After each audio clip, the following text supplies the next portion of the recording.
You have a closet full of equipment for hobbies you obsessed over for 3 weeks and then abandoned. The guitar, the camera, the language app, the coding course, the sourdough phase.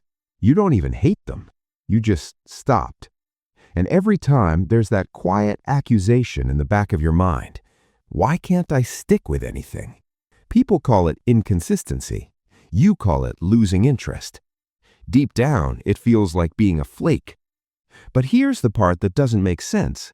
When you first start something, you go all in. You research obsessively. You study the techniques. You map the rules.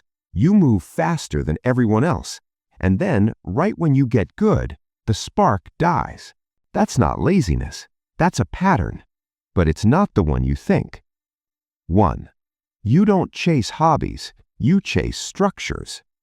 Most people fall in love with outcomes. They want to play the songs. They want to speak the language. They want to display the art. You don't. You want to understand how the thing works. When you pick up a new hobby, you're not thinking, can I do this forever? You're thinking, how is this built?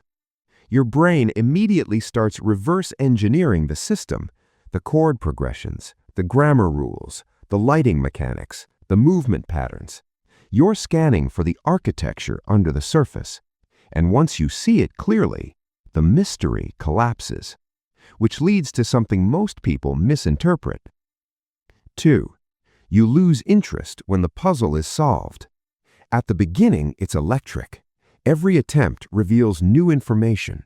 Every mistake teaches you the hidden rule. Every improvement unlocks another layer. But then there's a moment. It's subtle. You suddenly get it.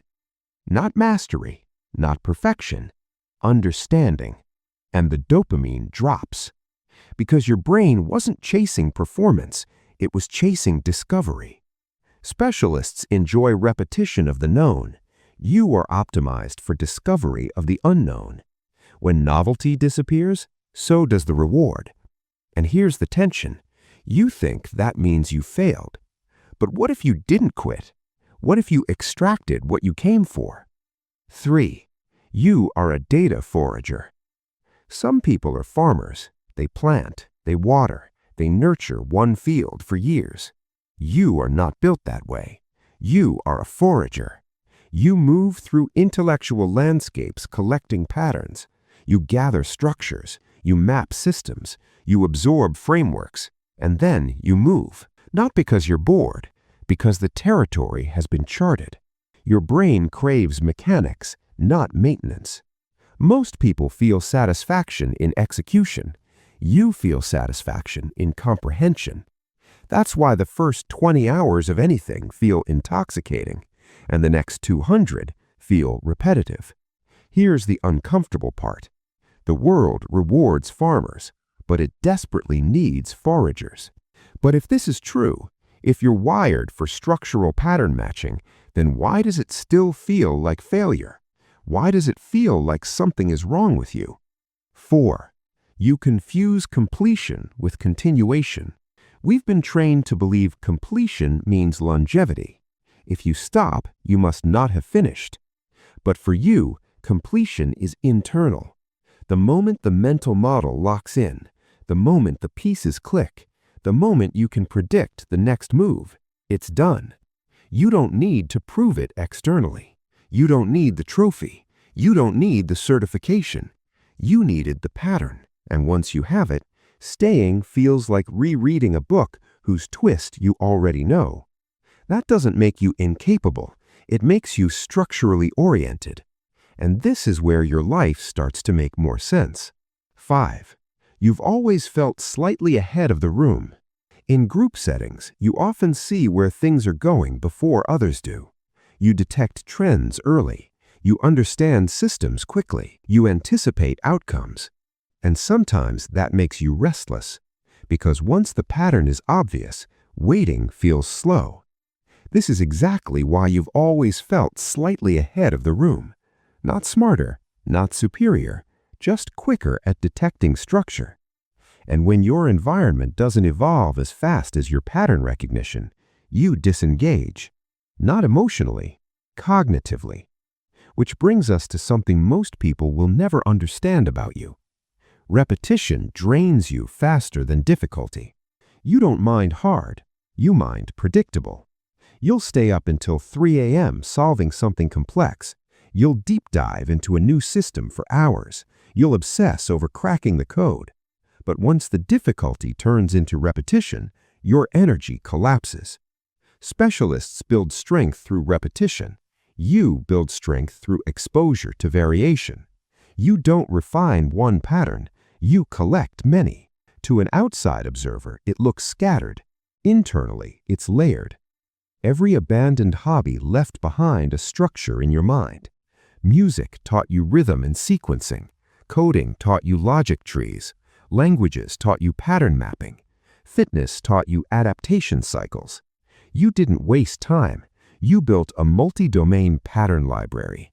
And this is the part where everything reframes. You were never inconsistent. You were accumulating cognitive leverage. 7. Your path is non-linear by design. Farmers build depth in one field. Foragers build range across many terrains. At first, range looks chaotic, disconnected, unfocused. But over time, it becomes synthesis. You start connecting disciplines. You merge ideas others keep separate. You see bridges where others see boundaries. And suddenly, the person who couldn't stick to anything becomes the one who sees what no one else does. Because you've seen the underlying structures across domains. You don't just know what works, you know why. And that changes how you move through the world. Still, there's one last tension you have to face. 8. You don't need to force consistency. You need to choose higher-level patterns. Here's the revelation. You drop hobbies because you lack discipline. You drop them because they operate at the wrong layer.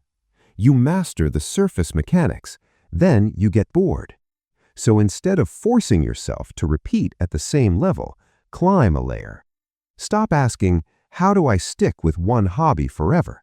Start asking, what higher-order pattern am I really studying?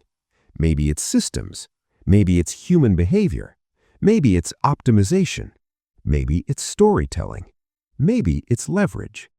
When you identify the meta pattern your brain keeps chasing, everything aligns. You're not meant to stay in one sandbox. You're meant to map the playground. And once you understand that, the closet full of abandoned hobbies doesn't look like failure. It looks like evidence. Evidence of curiosity. Evidence of speed. Evidence of structural intelligence. Slow down here. Let this settle. You were never a flake. You were extracting blueprints. And now the real question isn't, why can't I stick to anything? It's this. Which higher-level pattern have you been studying all along? And which one have you been pretending isn't true?